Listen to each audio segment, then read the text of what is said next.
Chapter 5. Attacking the Warm List Warhead. Overcome your reluctance to offer a quality lifestyle to family and friends. The first 6 months in the career of a new distributor are critical. Much like the first 6 years in the life of a child, the first months in network marketing are formative times.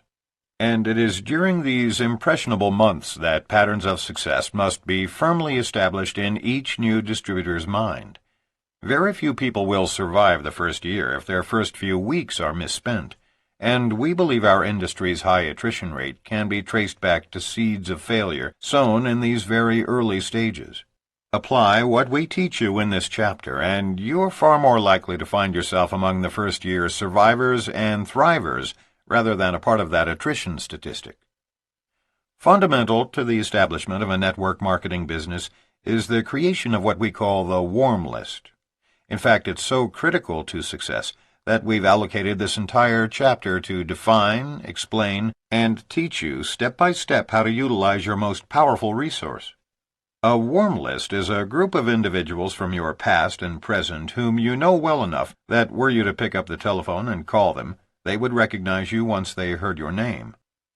The value of a warm list is that for the first few months, new distributors are able to speak with people they know, and, more importantly, those with whom they would love to forge a lifetime business relationship. Indeed, one motive for our recent partnership with other experts in the think tank consulting firm 21st Century Global Trust is to educate network marketers how to prosper in the coming century by focusing on relationship marketing rather than merely sifting through huge numbers of prospects. We are currently working on a simple, easily duplicated system which will allow many more distributors to capitalize on their own warm market relationships, as opposed to the past process of just throwing mud on the wall and hoping some sticks. Furthermore, it matters little to this group of family and friends that distributors are new or that their presentations are mediocre.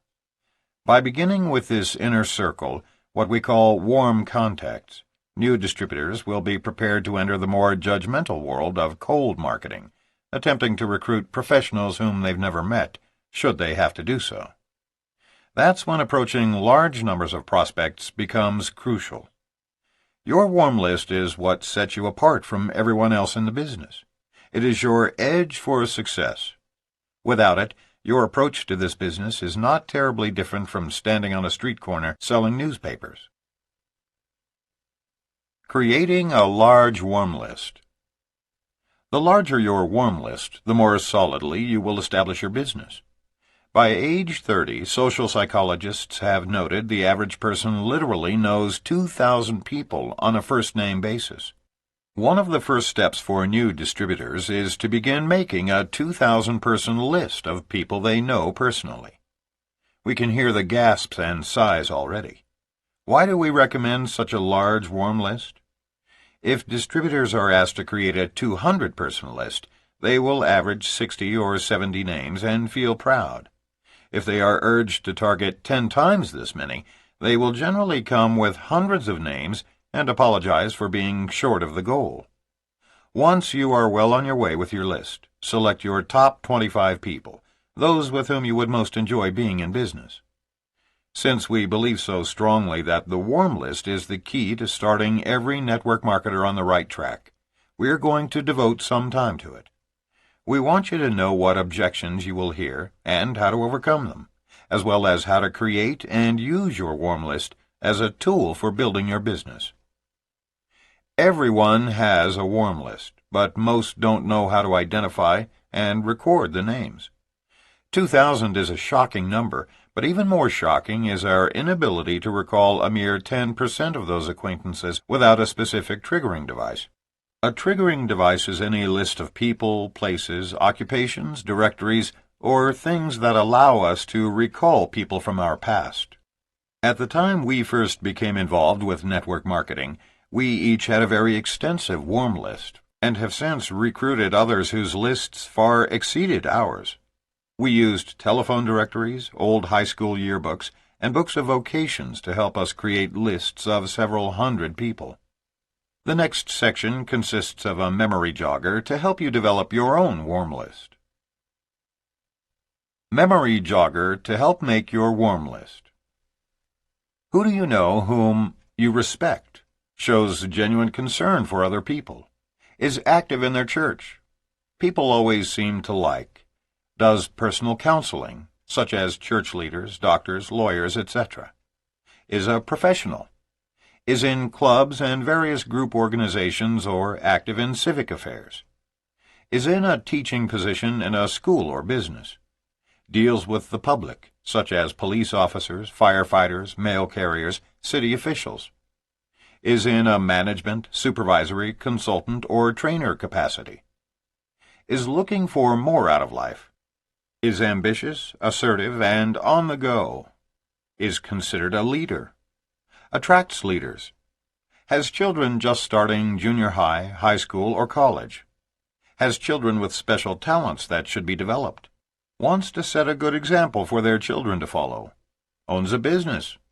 holds a very responsible position that is causing stress and pressure, wants to have freedom, is considering a new profession, changing jobs, or has recently changed jobs, is unable to advance in her job, has talents but is held back, just started selling or is an experienced direct salesperson, relies on ideas for his livelihood, authors, designers, promoters, advertisers, has never been able to get started or failed in business but still has strong desires, is going to college, business school, trade school, etc., or just graduated, was recently married and is just starting out, knows everyone in town, has international connections, exudes credibility, is elected to office, works with you now, you see at the gym, is looking for a job,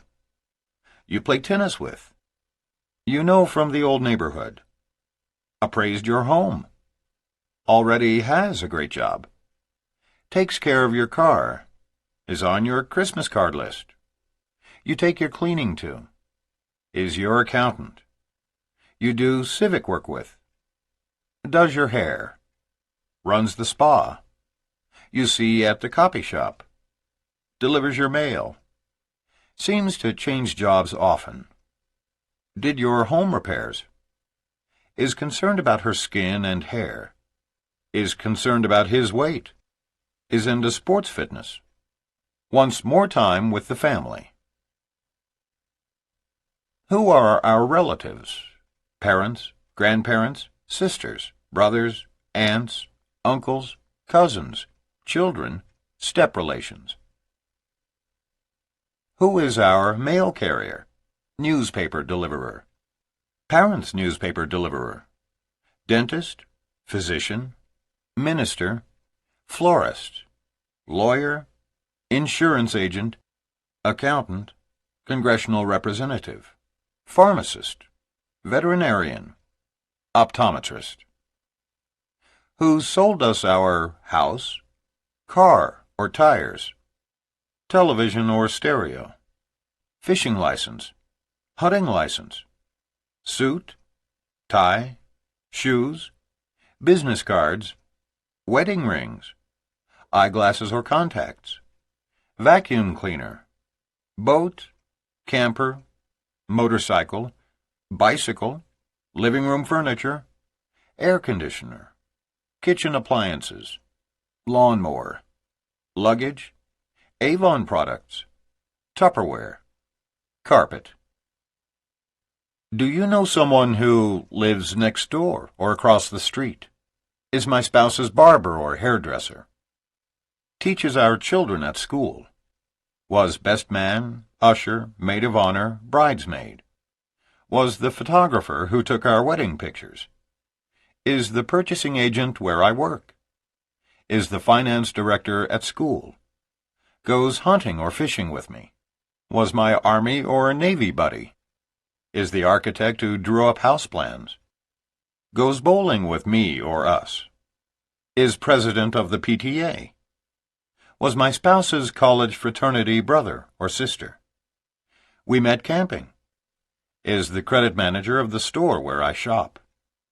Is my spouse's old high school teacher or principal. repaired my television, upholstered my couch. We knew on our old jobs. Went with us to the races. Is in my carpool. Installed our telephone. Has a laundromat. Teaches ceramics. Owns a taxi service. Cuts the grass, or my parents' grass. Painted the house. Owns the pet shop where I bought our dog. Installed our refrigerator. Renewed my driver's license. Owns an apartment. Is in Rotary, Lions, Kiwanis with me. Is J.C. president. Plays bridge with me or us. Is in garden club. Is in book club. Is my child's kindergarten teacher. Is a deacon in my church. Owns a slipcover and drapery business. Manages an athletic club. Gave me a speeding or parking ticket. Does our income tax. Cleans our clothes. Hung our wallpaper. Taught our children driver's education this summer. Works with the rescue squad. Owns beach or mountain cottage where we vacationed. Sells us gasoline and services our car. Sold my wife her wig. Owns a nursery. Delivers parcels. Works with an exterminator or pest company. Stores my wife's winter coat. Sells ice cream in the neighborhood. Owns and manages the jewelry store downtown. Sells aluminum awnings. Works for the travel agency. Who do you know who is a professional nurse, golf pro, student, fashion model, security guard, sheriff, fire chief, secretary, welder, crane operator, candy salesperson, police detective, music teacher, art instructor, typesetter, forester, seamstress, carpenter, pilot or steward, mobile home salesperson, bank cashier or teller, tailor, garage mechanic, editor, lab technician, restaurateur, PBX operator, social worker, lifeguard, race car driver, paper mill worker, brick mason, draftsperson, printer, office manager, bakery owner, plant supervisor, dietitian, mechanic, anesthetist, surgeon, librarian, mortician, missionary, real estate agent, railroad ticket agent, newspaper press operator, bulldozer operator, bus driver, airline ticket agent, computer programmer, motor home dealer, business machines salesperson, soft drink distributor, air traffic controller, interior decorator, swimming teacher, typewriter salesperson, grocery store owner, insurance adjuster, warehouse manager, moving van operator, rent-a-car representative, professional baseball player, professional basketball player, professional football player, television anchor or producer, tool and die maker, cookware salesperson, dance instructor, sawmill operator, industrial engineer, research technician, telephone line person, lithographer, fisherman, bench machinist, waiter or waitress, furniture dealer, notary public, farmer, actor or actress, land clearer, horse trader, statistician, cement finisher, antique dealer, brewery salesperson, engineer, contractor, chiropractor, podiatrist, auctioneer, electrician, dental hygienist, shoe repairman, physical therapist, motel owner or manager, highway patrol officer, judge. Take the time and use the resources to develop your list. All new distributors should sit down in a quiet room with several triggering devices and attempt to create a warm list of 2,000 people. It should take 2 or 3 days to get a good start, and by the end of the first month, you should be well on your way to hitting the target. You will never regret starting your business with this tool. Network marketing, by its very nature, requires you to talk to large numbers of people. The longer your warm list, the better your chances for success. The warm list warhead strikes. Generally, the warm list warhead strikes after you have given this assignment to your new associates. This is when arguments between sponsors and new distributors first begin. Sometimes objections aren't even verbalized because your new associates would often rather keep them to themselves. Most new network marketers are able to come up with a dozen good reasons why they don't know 2,000 prospects, and why they can't possibly go after friends and family first. We've heard all the arguments over the years, and none of them are valid. It is vital to the success of your newest distributors that they not ignore this warm market phase of the business. Let's review a few of the rationalizations and excuses used by new distributors, so that you know how to respond to them in this first stage of recruiting. And remember, not all new associates will be honest with their sponsors and declare that they have no intention of working with their warm market list. There are many reasons people are inclined to hold back from calling on their families and friends, and it is this resistance we are referring to when we talk about watching out for the warm list warhead. When it strikes, it can be a killer of many would-be great distributors. First warhead: lack of conviction. Network marketing is the process of sharing one's belief in a marketing concept that is so unique and about which you are so enthusiastic that you can't hold it inside. You lose sleep at night. You can hardly wait to tell people of your discovery. When this level of conviction is lacking, people tend to hold back. It's a catch-22. If you wait for the belief level to come, you run the risk of missing the opportunity. If you try to go forward without it, your friends can hear the reservation in your voice. So first, do your best to try to work through whatever reservation is holding you back. It just sounds too good to be true. Maybe it has worked for others, but I can't be sure that it will work for me. What if I'm wrong and I mislead my friends? Discuss these concerns with someone in your upline whom you trust.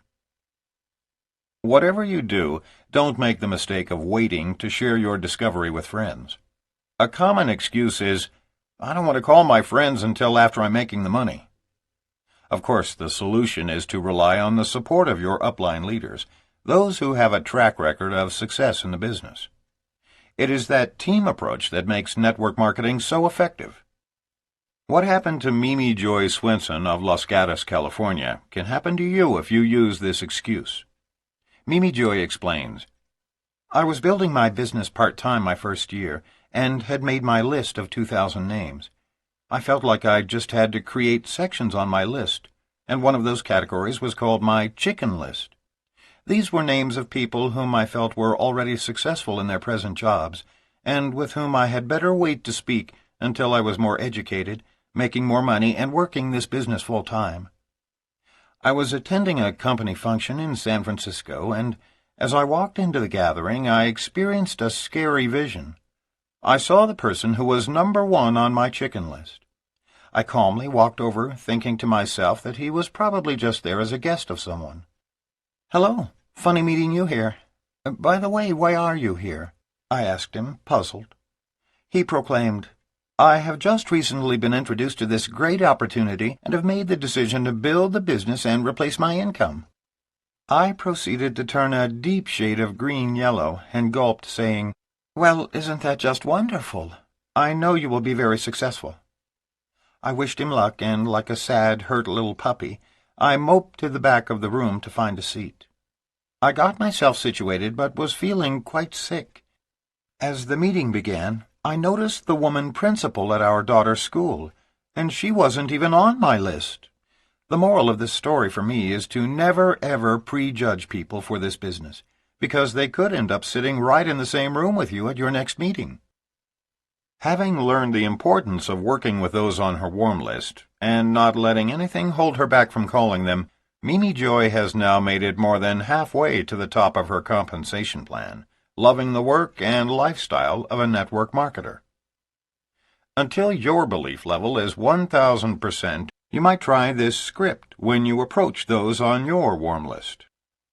I've just gotten involved in a new business that has me so intrigued, I just had to tell you. There are people making more money in a month than most make in a year. And what got my attention was the lifestyle. They are all working out of their homes and at their own pace and creating an ongoing residual income that is staggering to me. I don't know if this is for real, but I can't stop thinking about it. When I saw the caliber of people coming into it, I thought of you and your wife, husband, right away. I can't think of two people I'd rather be in business with. Besides, you two know everyone in this community, and they all respect you so much. I really think I'm onto something. But I'd like you both to look at it and tell me if I'm crazy. A few close friends are coming over Wednesday night, and I would love to have you both join me so I can show you exactly how this works. Or would Thursday during the day be better for you? I really value your opinion. Until you have replaced your income in this business, it is understandable that you may have some reservations. But don't try to solve the problem by avoiding your warm list. Approaching strangers is much more difficult than reaching out to your family, friends, and acquaintances. Find the words that are comfortable for you, but whatever you do, begin calling those on your warm list. You want to be in business with those people you most enjoy, because your network organization is for life. So approach your favorite 25 people first. If you let your doubts stand in the way of beginning your business, you are guaranteed to fail. If you can find a way to go forward with honesty, you may succeed. Believe us when we say, with success comes conviction. Second warhead, lack of self-esteem. Many people avoid their warm market because of their poor self-image. It's a delicate issue, and one that must be approached with sensitivity. Some people do not feel that their friends and relatives respect them. In fact, many people believe that the friends they approach will laugh at them and ridicule them for attempting to be an entrepreneur. Let's look at a classic scenario. Bob is a bus driver who loves to play poker on the weekends, and he belongs to 3 different groups of men who also love to play cards. As Bob makes out his warm list, he writes down the names of 12 men whom he knows well from the poker clubs. The only problem is that Bob is lowest on the socio-economic totem pole. The other men are white-collar professionals, and while they respect Bob's skill as a poker player, Bob just naturally assumes that they wouldn't consider listening to him about a business deal. But Bob is totally wrong. Unless you address this issue in general terms during training, Bob will not approach those men. Here's what we suggest you say, because there will always be someone similar to Bob in your group. Folks, the biggest challenge you're going to face just as soon as you succeed in this business will be the anger of people to whom you never even showed this opportunity. You may have a group of friends, even physicians and attorneys, whom you're afraid to approach. But they won't be your friends anymore when they find out that you got involved with a business that's now paying you $30,000 a month, while they're still going into an office 60 hours every week. Why would they be upset with you? Because you didn't think enough of them to show them this business. If they do resist even attending your presentation, tell them right up front that it's their choice whether they get involved or not. But you wanted to make absolutely sure that they won't turn on you in a year because you didn't give them a chance to see this opportunity as soon as you knew about it. Notice the strategy here. We keep it a soft approach and refer to professions like law or medicine. Most everyone who isn't a lawyer or doctor looks up to those professionals. And in our business, it's really not uncommon for a student or maid to sponsor an accountant or a CEO of a corporation. On a scale of 1 to 10, if you think of yourself as a 5, once you sponsor a 10 into this business, you become a 10. Move past your comfort zone and offer everyone on your list this opportunity. The truth is this. We are all 10s in potential. We just need to seriously buckle down and recruit as many frontline distributors as we can. Don't let this warm list warhead hold you back. Third warhead, fear of losing credibility. As more professionals enter the network distribution industry, it is natural that they will want to postpone acknowledging their participation until the time is right. For example, some will pretend that it's their wives' business. The problem is that if you're a professional and people sense your doubts or uncertainty about the industry, they will also be suspicious. Some will choose not to join, and others will join but build through someone else, such as their spouse. But the reality is that once someone of stature has joined our industry, the floodgates start opening for everyone. And more often than not, it's the ordinary, everyday people who make it to the pinnacle, not the big hitters of traditional business, law, or medicine, though they certainly can earn enormous wealth while pushing their sponsors into the stratosphere. We can relate countless stories of people who have failed at this business because they were afraid to let their peers know how very serious they were about building a networking organization.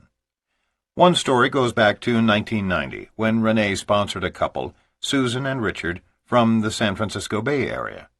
She was a corporate executive on maternity leave, highly motivated because she wanted to stay home with her baby and not return to the office. Susan was a competent, organized self-starter. Richard was a high-level salesman for a food manufacturer who admitted that he was no longer excited by his job, even though he was well established with a Fortune 500 company that was strong in the global marketplace.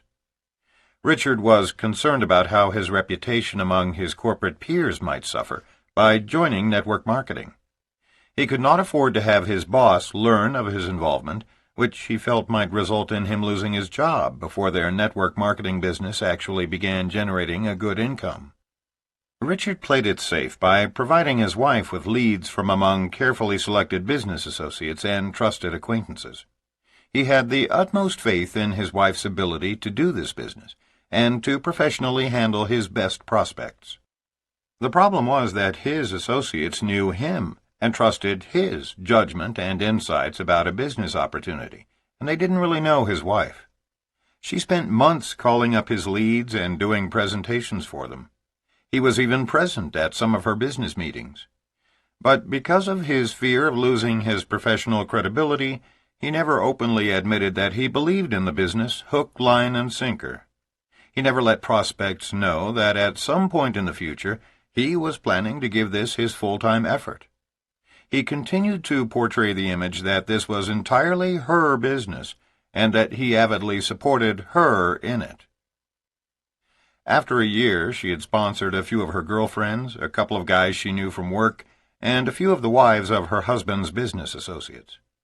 But their business never really took off as they had expected.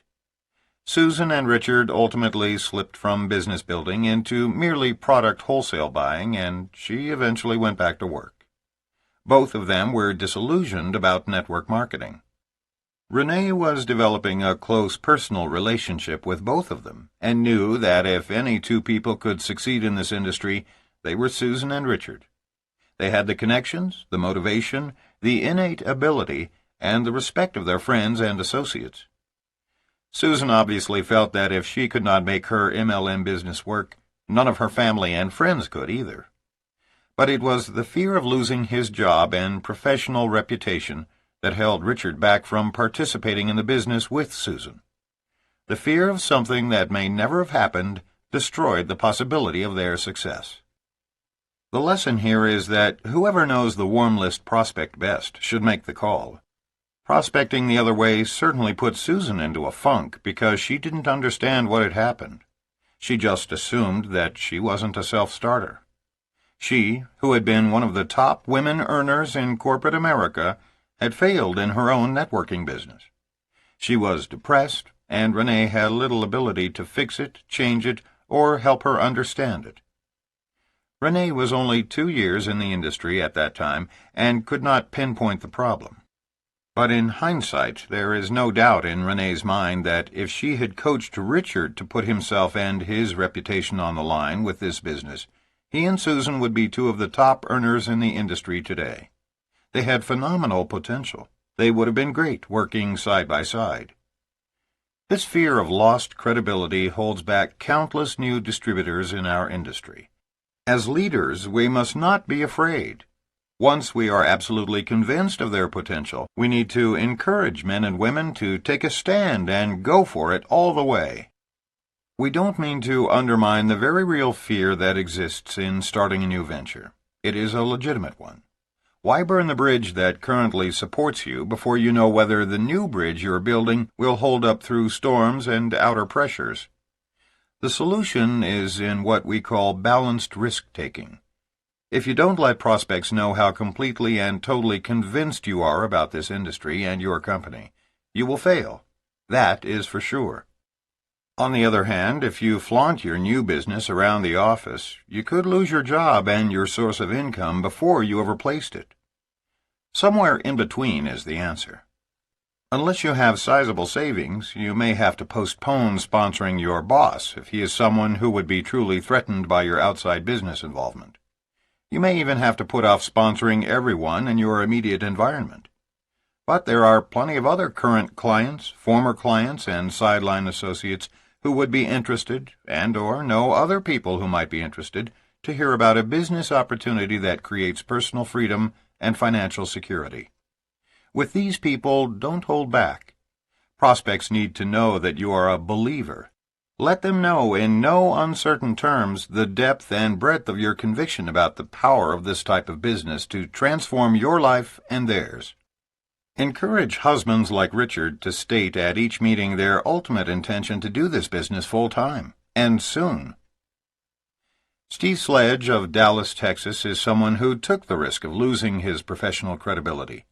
He and his wife Carolyn joined this business about the same time as Susan and Richard, but they worked it as a couple, putting everything on the line. In Steve's own words, "I showed one of my former real estate colleagues the power of network marketing, the huge expanding markets in which we were positioned, the honesty of my company, and the potential of the compensation plan, and he wasn't interested. He asked how I could bring myself to do something so unprofessional. I was 1,000% convinced that I had hold of the financial opportunity of the century, and answered him this way. 'Bill,' I said, 'if I'm wrong, I'll fail, and you can tell everyone that Steve failed in that silly pyramid deal. On the other hand, if I'm right, I'm rich. What story will you tell them then?'" The operative words were 1,000% convinced. Steve was, and Richard wasn't. But even if Richard had been convinced, he was unwilling to share that fact with his associates, and therein lies the difference. Today, Steve and Carolyn enjoy being at the top of their compensation plan with many successful leaders in their organization. It's now a global organization spanning 12 countries, but it began as a simple conviction in their hearts that was unchangeable, and succeeded because both were willing to say so. They made it to the top by their shared willingness to do whatever it took to make their business work. During the early days, even though they were long on commitment, they were short on finances. To make ends meet, Steve actually threw a newspaper route in an exclusive subdivision near their home early each morning to earn extra money. He claimed he was so excited about his business that he couldn't sleep anyway. As Steve recalls the story, "I laugh when I remember the look on people's faces when, because sometimes I was a little late, they were waiting in their front yards as I flew by in my gold Mercedes, and they suddenly saw a newspaper come flying out through the sunroof. Little did they know that their paper boy would, within only a few years, build a worldwide business from his home that would earn him in excess of $1 million. Fourth Warhead. Embarrassment from prior failure in MLM. Another more common reason people will use to justify not approaching warm market leads is embarrassment. They are mortified because they've already been in 3 MLM deals, and they can't stand the thought of approaching their family and close friends a 4th time. It's actually a legitimate concern. It's human nature, but it's not sufficient justification. Because some people have been involved in several companies, they now have one of the best approaches possible. Here's the basic dialogue we teach our new distributors who are concerned about this problem. After a bit of small talk, they then share this information with warm market prospects. "You and your wife know that I've been researching the field of MLM quite carefully. In fact, in an effort to become extremely knowledgeable, over the last few years I have enrolled in several different companies in order to learn from the different experts. Well, I'm happy to tell you that all the analysis finally paid off. I've been able to master enough about the industry to pick the global organization that allows people to earn $30,000 to $50,000 a month in the shortest amount of time. I've spent a lot of time, money, and energy doing my homework, and now I'm so excited I seem to be losing sleep every night. I need to see you as soon as possible to find out if you would be interested in earning this kind of money. Instead of portraying your past involvement or your new distributor's past involvement as a liability, turn it into an asset. Wouldn't you much rather purchase life insurance or an automobile or actually anything from someone who has had the broad experience of representing more than one company? If this is your situation, then be sure to use this strategy to approach the people in your warm market. Fifth Warhead. Qualifying the leads. There is a critical difference between traditional business and MLM. Traditional sales and marketing reps are taught to always qualify their prospects. For example, a Xerox rep wouldn't attempt to sell a $3.5 million laser printer to a company that didn't need it or couldn't afford it. To qualify a prospect is to determine, before an attempted sale, if indeed that prospect both needs and can afford your product or service. But we call MLM the great equalizer because anyone can achieve staggering levels of success. To decide in advance that one person is too important to be approached about your business or another is too inadequate to succeed can literally be economic suicide. Do not under any circumstance attempt to determine in advance who is qualified and who is not, who may be interested and who will not be, who is approachable and who is not. Consider one of the most successful distributor teams, Tom and Terry Hill. Terry left the corporate world as the #1 Xerox salesperson in all of North America. She was an expert at qualifying her leads. Tom was a stockbroker for Merrill Lynch. During their first year in network marketing, they had to break a lot of old habits by not qualifying their leads. What finally drove it home for them was when, early in their networking career, they held an opportunity meeting in their home. During the showing of the video, both Tom and Terry left the room, a no-no in the business. When the video was over, one gentleman came down to their office and said, "Thank you, but the business is not for me. I appreciate your time." As he turned to leave, he put his head back in the office and whispered, "By the way, the other guy is asleep." Tom went in and turned the video off, and the man woke up. As Tom thanked him for coming and started to hand him some information, the prospect stood up and said with the utmost enthusiasm, "This sounds incredible. I'm in." When the timing is right in someone's life, it is right, no matter how wrong everything seems. Even an unconscious man can evidently become excited. Today, this distributor has hundreds of distributors under him in both the United States and Australia. He is one of the strong legs in the organization built by Tom and Terry, who have now sold their MLM business and moved their family to a small town in Tennessee.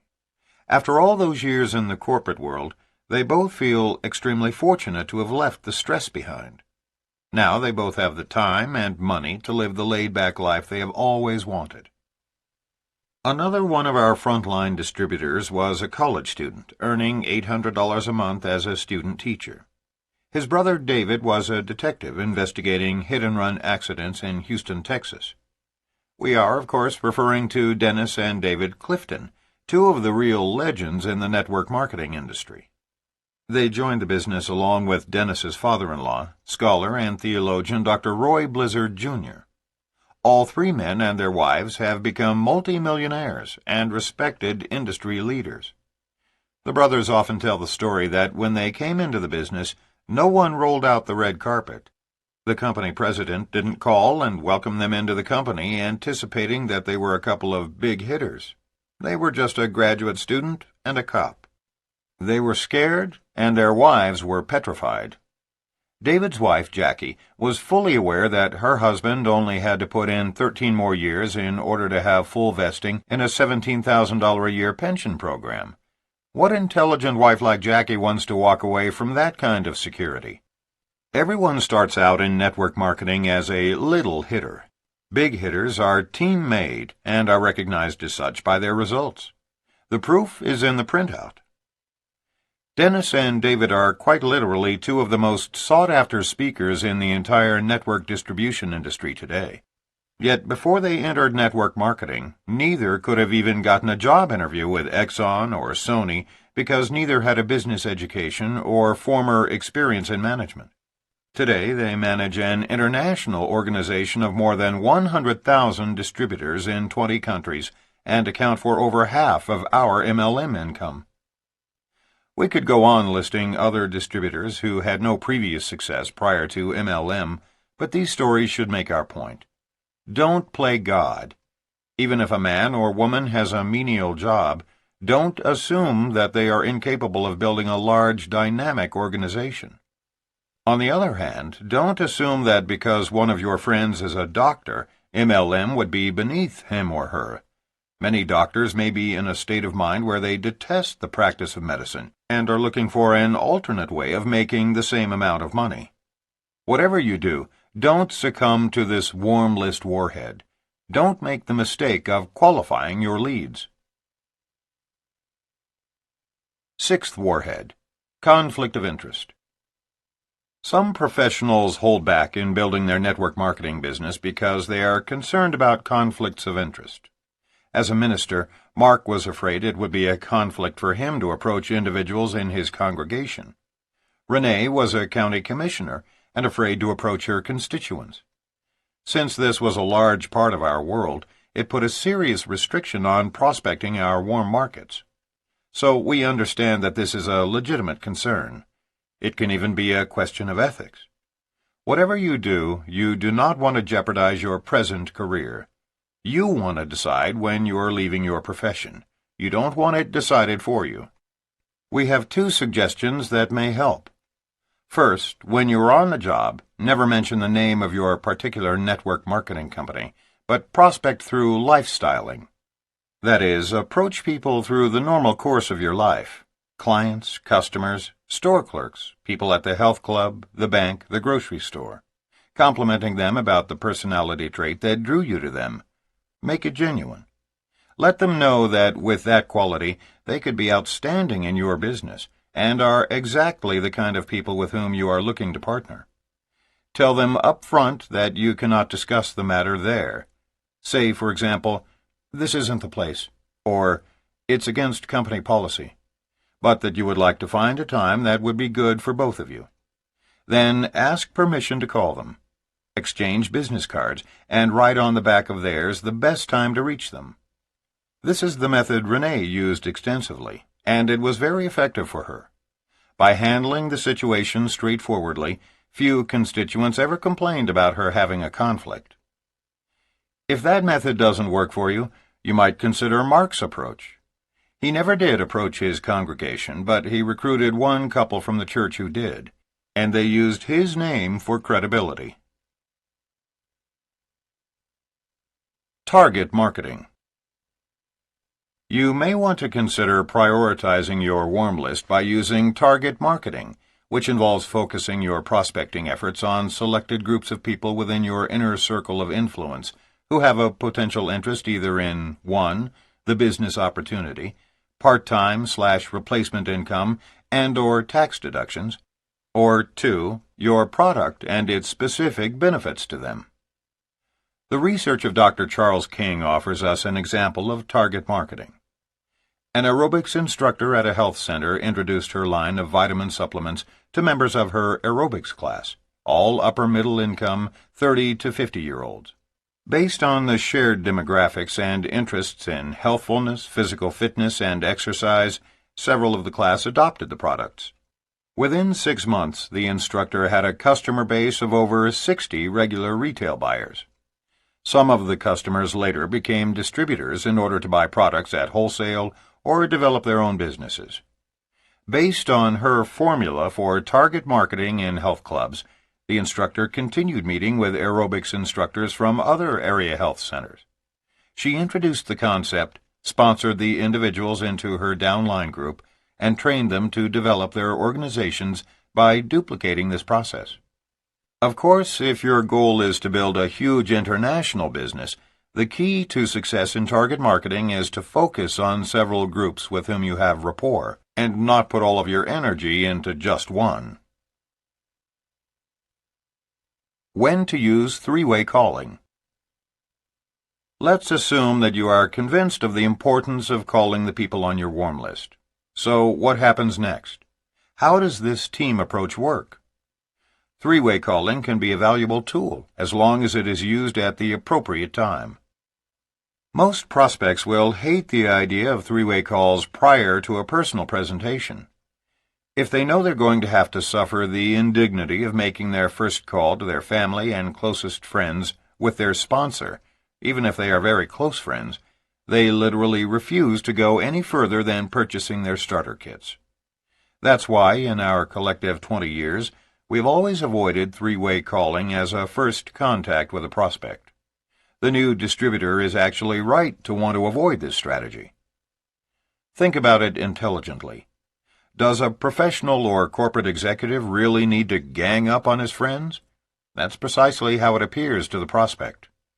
If a distributor can't even pick up his own telephone and get his family and friends to a meeting, or review an audiovisual presentation in the privacy of their own homes, that person probably does not have what it takes to succeed in network marketing. Period. End of story. Once trained, your new distributors should always be allowed the courtesy of talking to their closest friends and family without the presence of some hyped-up sponsor trying to overcome objections and prove how brilliant she is to her new distributor. Three-way calling at this stage is a very unnatural way of networking. Besides, when the business is presented properly in the initial approach, there should be no serious objections to overcome. If there are a lot, that person is not a prospect anyway. Call him or her again in 6 months. Don't badger them with your upline on the other extension. The only way this could be helpful is if your sponsor is listening silently on the line during your first few calls in order to offer some constructive criticism afterward. The best time for three-way calls is after a prospect has seen the presentation. It is most effective after someone has been exposed to the concepts of network marketing, likes what he or she has heard, but still has some reservations. This is the best time to bring an upline associate into the mix. Here's a sample script of what you might say to a serious prospect. You're asking some really good questions, and as I told you, I'm new to all this. But my business associate has been at this longer than I. Let me see if I can get him on the phone with us right now. You simply press your conference button on your telephone, dial your sponsor or upline, and press the button again. And bingo, you have an instant three-way call. Or if you prefer, give out the private number of your upline to your prospect and let him or her call when it is convenient. Serious prospects will make that call. There are advantages to each of these strategies. The three-way conference call allows your new associate to learn by hearing how a prospect is closed. It also reinforces your new associate's belief in the business. This is sometimes quite helpful to a new network marketer. The two-way direct call from prospect to upline offers more flexible scheduling and sorts out a serious prospect from a lukewarm one. Just taking the initiative to call shows a certain eagerness for the business. Mark prefers the direct call. Rene is more comfortable with the three-way call. Just be sure to use them appropriately. That is, never until after a full presentation has been made to the prospect or your audiovisual business briefing has been reviewed. Using a follow-up card file. Now we'll share the most important tools for building and maintaining a warm list. Pay attention to this advice, follow it without deviation, and you'll likely end up among the big money earners. In a very short time, this method will enable you to have more prospects than you have time to call. Purchase a 12-inch long card file cabinet. In addition, purchase 12 dividers, 1 for each month, and 31 numbered dividers for each day of every month. Index card dividers can be purchased already labeled and numbered. Then purchase several hundred index cards and write the name of one warm market prospect at the top of each card. Next to each name, write his or her telephone number. Beneath the name on the left-hand side of the card, write the heading words Date Last Contacted. On the right-hand side, write Actions and Results. Every time you obtain any person's name and telephone number, especially new people you've just met or prospected, create a new card. Of course, for computer buffs, there are software programs for organizing and following up on leads. What matters is that you have a system for keeping track of your prospects. Now for the critical system. From that point forward, you are going to call every single person on your prospect cards every 6 months until they either sign up or die. Never, ever are you to throw away leads until they become distributors or you attend their funerals. As you speak with your prospects and they tell you all the reasons why this isn't a good time to get together, politely ask them if you can contact them at a later date. They'll almost always say yes. Move the index card to that month in your follow-up file. The day-by-day dividers are, of course, used in the current month. Some people will need a follow-up in 2 days. Or, if you fail to reach some people, you should put their cards in the next day's file. The average full-time worker in any field in America, Europe, and Asia will change jobs every 3.7 years. Try to contact prospects every 6 months. No matter how adamantly they rejected you previously, eventually you are going to catch them during a period of job transition. If presented properly to people during those inevitable transitions, network marketing will be next to impossible to turn down. Remember what we've stressed before. Network marketing is all about timing. If prospects are in the right time in their lives for change, it doesn't matter how poorly MLM is explained. They'll probably decide to give it a shot. Conversely, prospects who are not in the proper time of life probably won't be receptive, no matter how articulately or professionally the business is presented. Steve Sledge says he had fun using the follow-up system. Sometimes after I explained the power of network marketing to some of my former business associates and showed them the 5x5x5 illustration of logarithmic growth, they smiled. Some even laughed and said, "Hey, Steve, give us a call when you get rich." So I did, every last one of them. Starting with warm market prospecting. So now you know some of the excuses people will throw at you in an effort to put off prospecting their warm lists. But why is it so important that sponsors encourage them to do it? Warm market prospecting is much easier than the cold, cruel world of trying to persuade people you've never met to quit their jobs and join you in MLM. Cold market prospecting requires professionalism, enthusiasm, competence, and moxie. You are trying to convince veritable strangers that they should abandon their weekly paychecks and comfort zone jobs or professions to follow you into an entrepreneurial pyramid. At least, that's how prospects view it. This is where the numbers play an important role. You will talk to a greater number of people in cold marketing than in warm in order to generate the same favorable responses. In those circumstances, you better be confident, self-assured, and proficient at responding to their primary objections brought up at recruiting meetings. Cold market prospecting is aptly named. It's cold. Because your warm market is comprised of folks you know, it is much more understanding and forgiving than our total strangers. There's an old saying in our industry, every great multi-level marketer was a lousy multi-level marketer first. No one starts out poised and self-assured. So it just makes good sense to approach your strongest relationships, those with your family and friends, first. And you're not alone. Your sponsor should do your first 2 or 3 presentations for you in your home with your friends, or support you by phone if long distance. We'll discuss that later in this chapter. But now let's examine the proper way to approach warm market leads. Success results more from attitude than ability. Because attitude rather than ability leads to real success in network marketing, Your biggest asset is enthusiasm.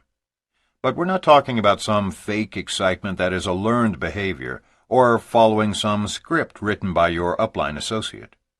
We're talking about natural enthusiasm, that is, your excitement after realizing you could be only months away from earning $20,000 a month.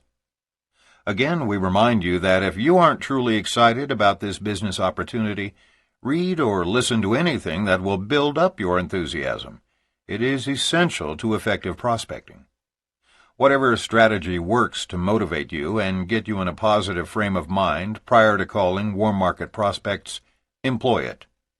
The deeper your belief level, the greater your chance of success. It also helps to realize that you are first and foremost an educator. You're not a salesperson, nor are you a professional recruiter. Your job is to teach as many people as possible that there's a better way to live and to earn residual income.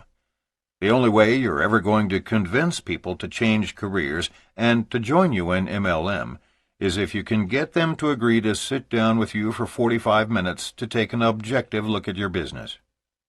When you call your warm market leads, your only objective is to get them to seriously consider your company.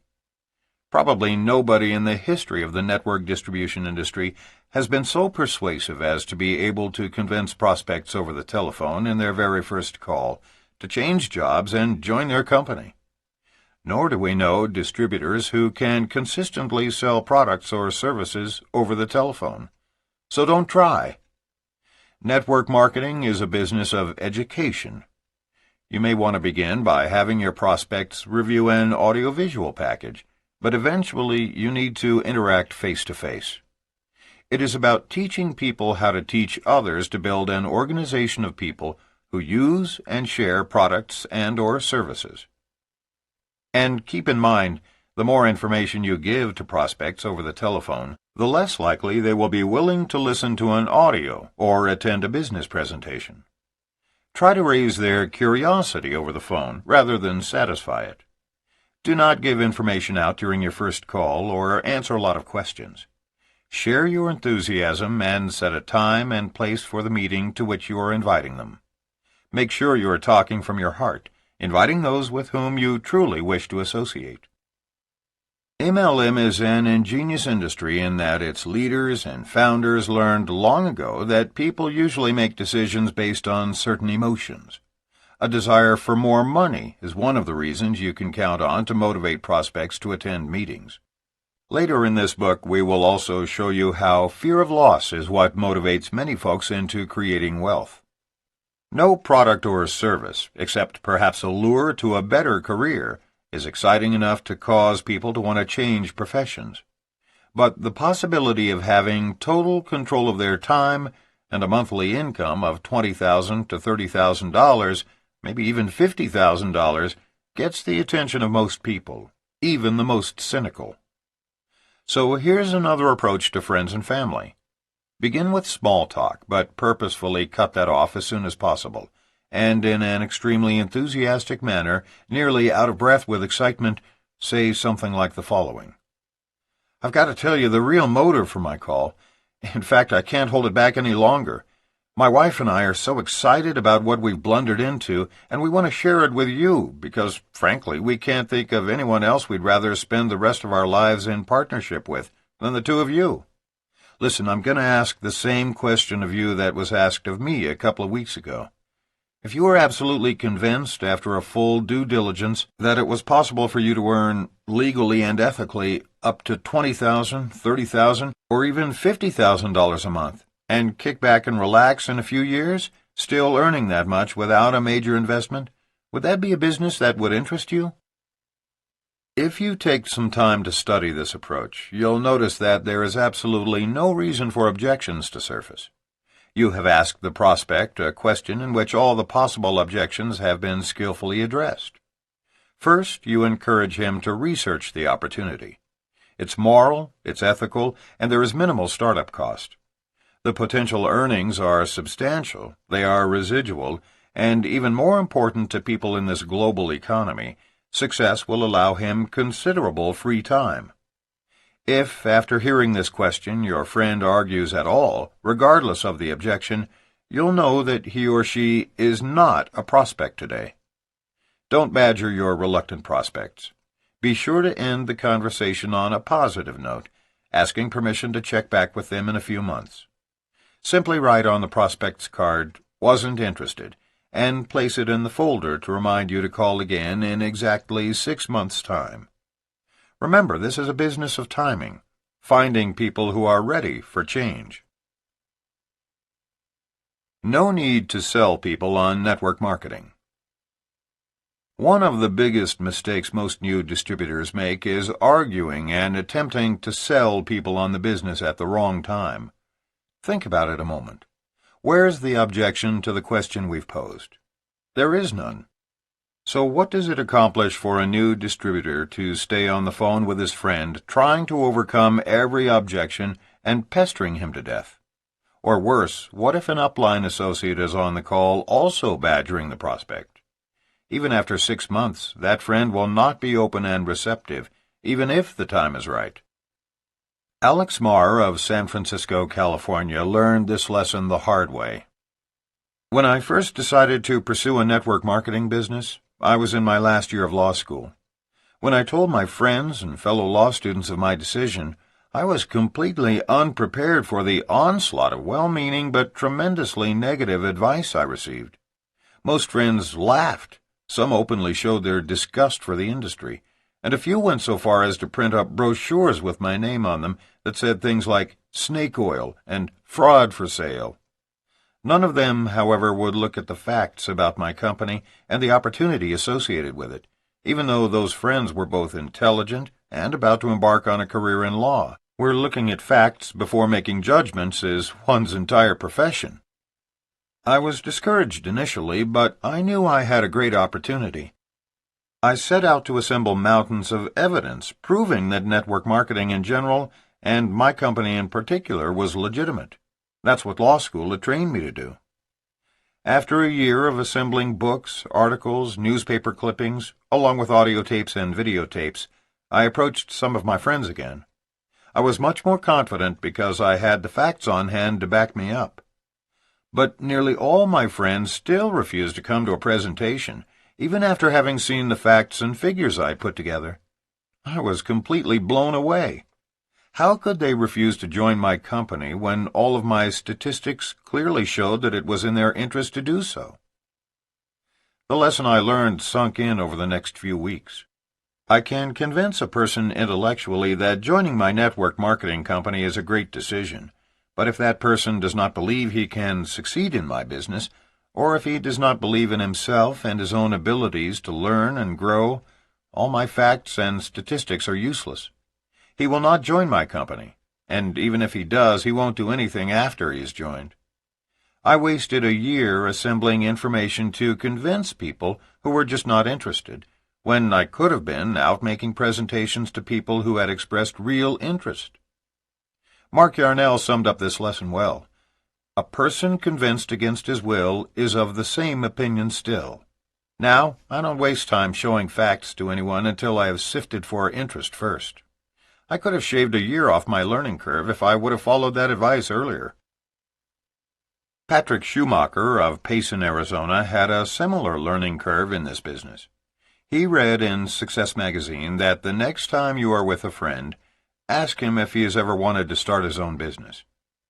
What if I could show you a business that you could start for about $500 with the potential to pay you what a CEO of a Fortune 500 company makes, and the company with whom you partner would take care of all R&D, packaging, payroll, opening of foreign markets, and legal matters? Would you like to know about this business? I emailed that same message to a friend who works for a high-tech company because he complained to me that the company he worked for had just cut his commissions. He responded that he was not interested. Rob didn't even ask me what the business was about. No interest, nothing. I couldn't believe it. Then, 2 weeks later, my sister-in-law visited me and used the products that we have in the shower. She loved them and wanted to know how she could get some. Once I sponsored her, she spent around $1,000 on products and was unable to stop talking about how excited she was. Within 2 months, she told me she was quitting because she didn't have time. She manages her husband's plastic surgery practice, so I asked her if she thought that people who spend thousands of dollars on plastic surgery would want to use these products to maintain a youthful appearance. No answer. I thought maybe it was something I did, until I remembered the SW rule. Some will, some won't, so what? Because someone else is always waiting. Once I understand the 4-letter word next, I begin to always move forward and never look back. Patrick's approach is a solid one, and now so is his attitude. Network marketing inevitably requires you to talk to many people within your circle of influence. By reaching out to enough people, you will eventually find those for whom the time is right. And that is when the personal relationships begin, what we call relationship marketing. No need to pressure friends into the business.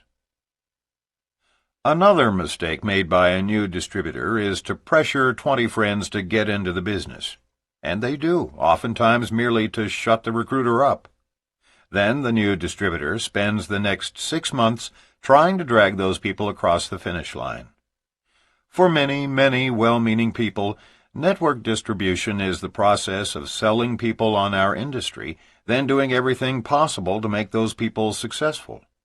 Unfortunately, that's literally the antithesis, the exact opposite of what our business is all about. Our job is not to do it all for them. It is to teach them how to do it for themselves. We are educators. We teach people a new way to buy and sell products and services and a new way to make a living.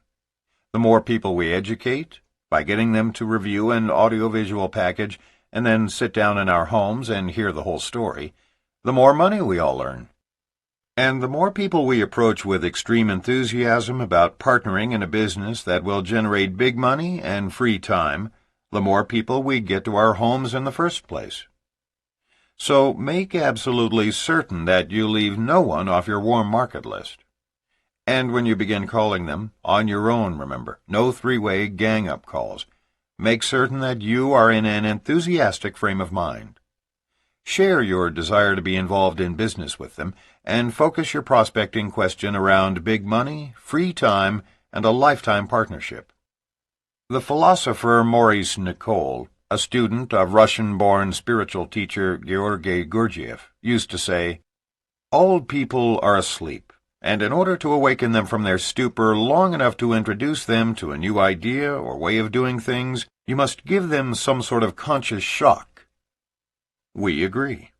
What we've come to recognize is that unless you use high income numbers, most people will remain asleep. The promise of $20,000, $30,000, even $50,000 a month, income levels actually achieved by the top earners, is usually enough of a conscious shock to awaken most folks to your presentation. Then, if the time is right, and if they've been thinking about changing careers or fearing being laid off, they might respond affirmatively, listen to an audio presentation, and actually come to a meeting. That's one of the keys to effective network marketing. Many people have the leadership potential to do this business, but may not reveal it to you unless the timing is right. Making unexpected friends through warm market prospecting. Sometimes your warm market list can expand almost to the other end of the spectrum, simply by making your business and products known to those within your circle of influence. Nelja Hudman Alquist, like so many ex-wives, did not get along with her ex-husband's new wife, Joyce Hudman. Both are from small towns just outside of Houston, Texas. Nelja describes the situation. "The tension between us was so strong that at one time, when Joyce was working at a law firm with a mutual friend, she asked the mutual friend to ask me not to come to the office while she was there. After she left that law firm, one of the partners would purchase gift packages of my products for all the secretaries, who loved them so much they told Joyce about them. Once I even asked my ex-husband to buy one for her Valentine's Day gift. He laughed at me and said, 'She wouldn't use anything that you sold,' but he bought it anyway. To my surprise, after using what he bought, She called and asked what other products we had, and asked if she could come over. We did a skincare clinic, and she left as my new distributor. We are now close friends and work together in the business. It has made a wonderful difference for my children. We recently roomed together in Dallas for a regional conference with our company. Everyone looked puzzled when I introduced her as my wife-in-law. To make things even funnier, last week I went to her house to wait for my son. There were two other ladies there. One was engaged to the other one's husband and was there to pick up her son. They too had come together through our business. It's amazing the friendships you forge when you work in this business. You make friends with people you never thought possible. Putting the list to its fullest and best use. Don't let any of the warm list warheads strike you. Reach out to everyone on your list, starting with those in your city whom you would enjoy as partners in the business. Contact your top 20 or 30 family members and friends and invite them to take a look at this exciting opportunity. If possible, your sponsor should be there with you for your first 2 or 3 home meetings. It's best to present the opportunity to small groups of 3 to 6 people at a time. Invite twice as many guests as you want to allow for the no-shows, which are an inevitable part of this business. Focus your first 90 days on relationship marketing. That is, reaching out to those closest to you to extend the invitation to create a business partnership intended to enhance the quality of your lives. Over the course of your first year, devote almost all of your time to approaching the remainder of your list, setting appointments, and presenting the opportunity. Notice that we didn't say, take them to someone else's meeting. These are your prospects, your appointments, and your presentations. Using your warm list, keep doing this over and over until you reach your desired goal. Of course, once you have sponsored new associates, train them to duplicate your efforts, to use and share your products and services with a small circle of friends, and then to prospect, set appointments, and assist them in doing their own meetings with those on their warm lists. Like the presentation, do this training in small groups in your home once a week. We suggest Saturday morning. Once your new associates complete their assignments, order products, set their goals in writing, and begin making their warm list, they then qualify for a one-on-one personal training session with you. If you want to stretch your list to its fullest and best use, learn to ask for referrals. When someone on your list says no, that is the time to ask them for the names of 1 or 2 of their colleagues who might be interested in this opportunity. The secret to asking for referrals is to be specific. Whom do you know there at the factory who is already thinking about leaving? Who is the most dynamic person among your friends at work, or the one everyone looks up to? Remember to ask for referrals. If you can learn to replace every no with just one new prospect, your warm list will never run out. Summary. A warm list is a group of individuals from your present and past whom you know well enough that were you to pick up the telephone and call them, they would recognize you once they heard your name. The direction of the 21st century is to build on warm market relationships as opposed to the philosophy of throwing mud on the wall and hoping some sticks. The larger you build your warm list, the more solidly you will establish your business. Make sure new distributors are taught how to use triggering devices in order to help them recall at least 2,000 friends and acquaintances. Remember not to yield to the arguments and rationalizations new distributors use in order to avoid approaching their warm markets. If you let your doubts stand in the way of launching your business, you are guaranteed to fail. But if you go forward and persevere, you will succeed.